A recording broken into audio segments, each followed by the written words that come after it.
Hi viewers, welcome to our channel. ప్రస్తుతం మనతో పాటు భరద్వాజ్ గారు సీనియర్ జర్నలిస్ట్ ఉన్నారు. వారితో ఒకసారి మాట్లాడదాం. సార్ నమస్కారం. నమస్తే అండి. సార్, గేమ్ చేంజర్ మూవీ మరి రేపైతే రిలీజ్ అవ్వబోతుంది. కొన్ని గంటలు మాత్రం మిగిలి ఉంది సార్. అయితే ఈ నేపథ్యంలో మన సినిమాకి తెలంగాణలో కూడా టికెట్ రేట్స్ హైక్ పర్మిషన్ దొరికింది.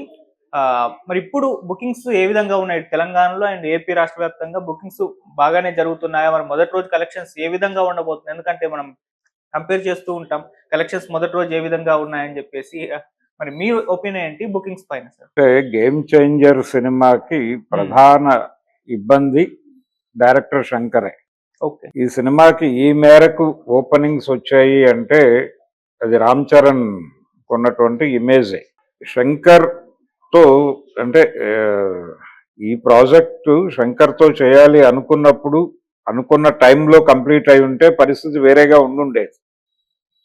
కానీ మధ్యలో ఆయన ఇక్కడ నుంచి ఒక చిన్న డైవర్షన్ తీసుకుని ఆగిపోయినటువంటి భారతీయుడు 2 కంప్లీట్ చేసి రిలీజ్ చేయడంతో ఆ సినిమా ఆడియన్స్ను విపరీతంగా నిరాశ నిస్పృహలకి గురి చేసింది, డిసప్పాయింట్ చేసింది, అసహనానికి గురి చేసింది. అసహనానికి గురి చేయటం అనేది ఆడియన్స్ మనసుల్లో శంకర్కి అప్పటి వరకు ఉన్నటువంటి ఒక స్థానాన్ని పూర్తిగా కదిలించేసింది.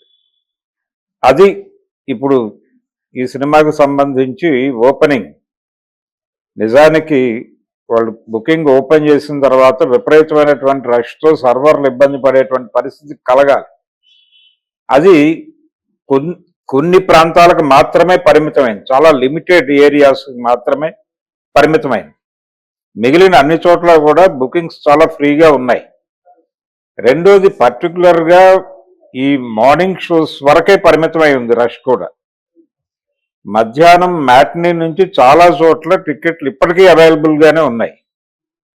అంటే ఒక విపరీతమైన క్యూరియాసిటీ కనిపించడం లేదు ఆడియన్స్లో. ఎంతైనా పెట్టి చూసేద్దాం అనేటువంటి ఒక ఉత్సాహం కనిపించింది పుష్ప 2కి. దీనికి కనిపించలే. ఈవెన్ కల్కికి కూడా కనిపించింది, దీనికి కనిపించలేదు. కనిపించకపోవడానికి ప్రధాన కారణం శంకర్ చేసినటువంటి ఇబ్బందికరమైనటువంటి పరిస్థితులు. ఆయన దాదాపుగా ఈ 3 ఇడియట్స్ని రీమేక్ చేసిన దగ్గర నుంచి ఒక రకంగా ఆయన నుంచి వస్తున్నటువంటి ఏ ప్రాజెక్టు కూడా ఆడియన్స్ని గ్రాప్ చేసే పద్ధతిలో లేదు, ఉండటం లేదు. ఆడియన్స్ అటెన్షన్ని గెలుచుకునేటువంటి పరిస్థితిలో కానీ లేదు. అద్భుతంగా తీశాడు. నిజానికి ఏ విషయాన్నైనా అద్భుత రసంలో చెప్పి సినిమాని అంటే ఒక వేరే ప్రపంచంలోకి ఆడియన్స్ని తీసుకెళ్ళటం అనేది శంకర్ ప్రోగ్రాం. మనకి రోజువారీ తెలిసిన విషయాన్నే ఆయన దాన్ని బాగా విపరీతమైనటువంటి దీనిలో చెప్తాడు. చిన్న విషయాన్ని కూడా బ్రాడ్ స్కేల్లో చెప్పడం అనేది ఆయన పద్ధతి. చెప్పి దీనిలో ఇంతుందా అని చెప్పి జనాల్ని భయపెడతాడు. ఆయన టెర్రరైజ్ చేస్తాడు, వేరే ప్రపంచంలోకి తీసుకెళ్ళిపోతాడు.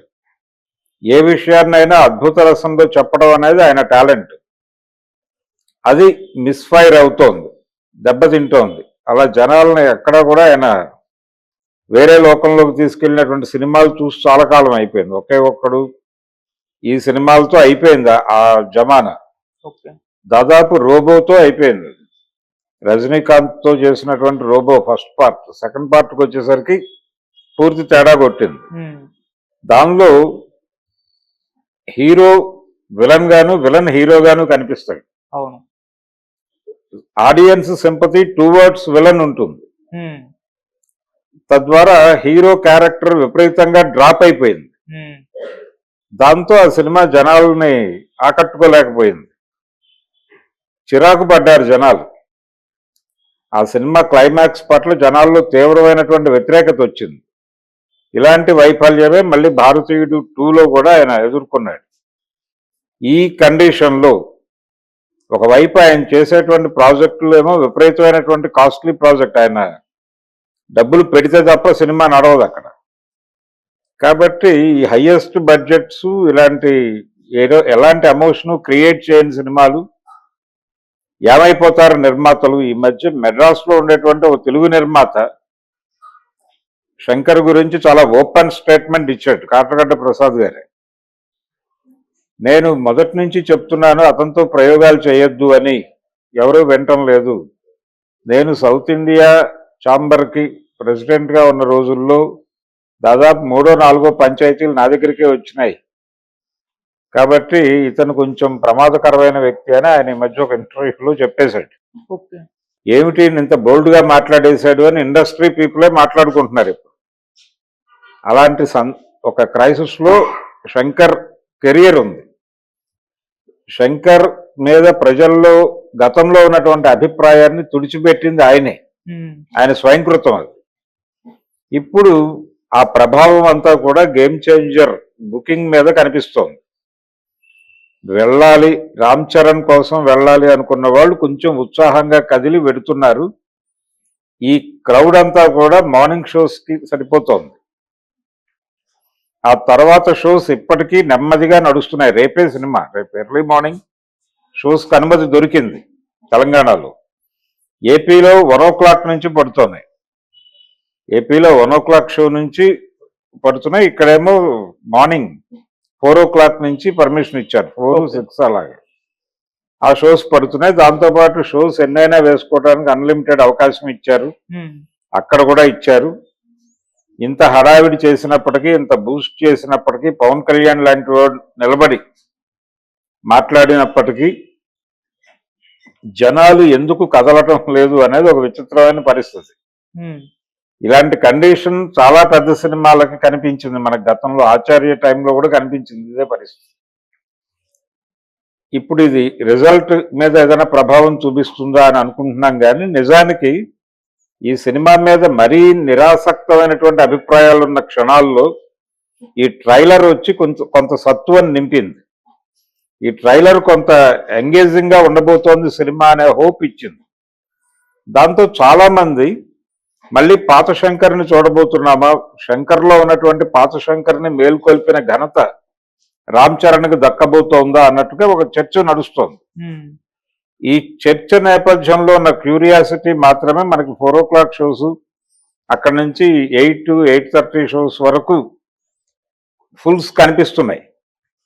మిగిలిన ప్రాంతాల్లో అంటే చాలా లిమిటెడ్ ఏరియాల్లో మాత్రమే అన్ని షోస్ ఫుల్ అవుతున్నాయి. అది కూడా వెరీ ఫస్ట్ షోకి, మొదటి రోజు, సినిమా విడుదలైన మొదటి రోజు మాత్రమే అన్ని షోస్ నిండినటువంటి పరిస్థితి కనిపిస్తోంది. కానీ ఇమ్మీడియట్ నెక్స్ట్ డే చాలా ఆకుపచ్చగా ఉంది అక్కడ. అంటే సస్యశ్యామలంగా యాప్లో కండిషన్ ఉంది, ఆకుపచ్చగా ఉంది. ఈ ఆకుపచ్చగా ఉండటం అంటే నిర్మాతలకు లేకపోతే దర్శకులకు అందరికీ నష్టదాయకం. పచ్చగా ఉన్నారంటే బాగున్నారని, ఇక్కడ పచ్చగా ఉన్నారంటే నెగిటివ్ సెన్స్లో అర్థం చేసుకోవాలి. ఇక్కడ పచ్చదనం వాళ్ళని ఇబ్బంది పెట్టే పరిస్థితి, నిర్మాతల్ని అలాగే కొనుగోలుదారుల్ని ఇబ్బంది పెట్టే పరిస్థితి అయితే ఉంది దీనికి ప్రెజెంట్. కానీ ఈ పరిస్థితి మారొచ్చు. ఈ పరిస్థితి ఆ 4 o'clock షో ఇక్కడ, అలాగే 1 o'clock షో అక్కడ పడిన తర్వాత ఇది ప్రజల్లో ఉన్నటువంటి అభిప్రాయం పక్కకి చెదిరిపోయి మళ్ళీ ప్రేక్షకులు వెల్లువలాగా సినిమాకి రావచ్చేమో అనే అభిప్రాయం కూడా ఉంది. అది జరగడానికి అవకాశం ఉంది. ఎందుకంటే ట్రైలర్ కొంత ఆ హోప్ను క్రియేట్ చేయగలిగింది. డెఫినెట్గా ఏదో ఒక పద్ధతిలో వెళుతున్నాడు శంకర్, మరీ ఇబ్బంది పెట్టకపోవచ్చు అనే అభిప్రాయానికి అయితే ఆ ట్రైలర్ ఒక రకంగా నాంది పలికింది. కానీ సినిమా చూసే వరకు మేము హోప్స్ ఇవ్వలేమన్న పరిస్థితిలో ఆడియన్స్ ఉన్నారు. అందుకని 1 o'clock షో పడిన తర్వాత ఏపీలో 1 o'clock షో మొదలైతే ఆల్మోస్ట్ 3:30కి పబ్లిక్ టాక్ వచ్చేస్తుంది బయటకి. 3:30కి రివీల్ అయ్యేటువంటి పబ్లిక్ టాక్ మీద ఈ సినిమా భవిష్యత్తు ఆధారపడి ఉంది. అది పాజిటివ్గా వస్తే ఒక్కసారి మళ్ళీ జనాలందరూ పోటెత్తుతారు థియేటర్ల వైపు. అప్పుడు సర్వర్లు బెంబేలు పడే పరిస్థితి రావచ్చు. ఆ పరిస్థితి రావాలని కోరుకుందాం. ప్రస్తుతానికైతే ఆ పరిస్థితి లేదు. సో అంటే ఫస్ట్ రోజు అయితే కలెక్షన్స్ రేంజ్ లో అయితే ఉండవనుకోవచ్చు సార్. అంటే కంపేర్ పుష్పతో కంపేర్ చేస్తుంటే పుష్ప 2తో కంపారిజన్ ఏ పద్ధతిలోనూ కుదరదు. ఇది ఏ పద్ధతిలో చూసినా కానీ ఇది కుదిరే వ్యవహారం కాదు. దానికి 1200 రూపాయలకి కొన్నారు టికెట్లు 9:30 షోకి. ఎక్కడా టికెట్లు లేవు. ఆ 1200 టికెట్లనే 2000కి కూడా అమ్మారు కొన్ని చోట్ల బ్లాక్ లో. అయితే దానికి కూడా 1:00 షోకి మామూలు రేట్లకు అమ్ముకోవాల్సిన పరిస్థితి వచ్చింది. అక్కడ 700కే అమ్మేశారు మల్టీప్లెక్స్ దగ్గర 1:00 షోకి, ఇక్కడ 350కే అమ్మారు సింగిల్ స్క్రీన్ దగ్గర చాలా ఏరియాల్లో. ఉదాహరణకి సినిమా గోయర్స్ ఎక్కువగా ఉండేటువంటి లొకాలిటీస్ కొన్ని ఉన్నాయి. హైదరాబాద్కే ఉదాహరణ తీసుకుంటే కుకట్పల్లి హౌసింగ్ బోర్డు నుంచి మొదలుపెట్టి ఎస్ఆర్ నగర్ వరకు ఒక రకంగా అది సినిమా అంటే వ్యూవర్షిప్ ఎక్కువగా ఉండేటువంటి ఏరియా. అలాగే ఇక్కడ ఇటువైపు చూస్తే దిల్సుఖ్ నగర్ యువతల నుంచి అంటే మలక్పేట నుంచి మొదలు పెడితే వనస్థలిపురం వరకు అది సినిమా హబ్బే. ఇలా కొన్ని పాకెట్స్ ఉన్నాయి. ఆ పాకెట్స్ లో కూడా డల్ గా ఉంది కలెక్షన్ చూస్తే. అంటే జనాల్లో ఏమాత్రము క్యూరియాసిటీ లేదు, ఈ సినిమా చూడాలనేటువంటి ఆతృత కనబట్టలేదు అనేది అర్థం అవుతుంది. పుష్ప 2కి పరిస్థితి లేదు. పుష్ప 2కి అన్ని ఏరియాల్లోనూ సమానమైనటువంటి రెస్పాన్స్ కనిపించింది. ఈవెన్ కల్కికి కూడా కొన్ని చోట్ల తెరిచి ఉన్నప్పటికీ మెజారిటీ ఏరియాల్లో అది కూడా తన ప్రభావాన్ని ప్రదర్శించింది. ఇక్కడ అది కనిపించట్లా. ఇది మార్నింగ్ షో నుంచి ఆడియన్స్ బయటకు వచ్చే వరకు, అంటే 4:00 షో ఇక్కడ అంటున్నావు, అక్కడ 1:00 షో.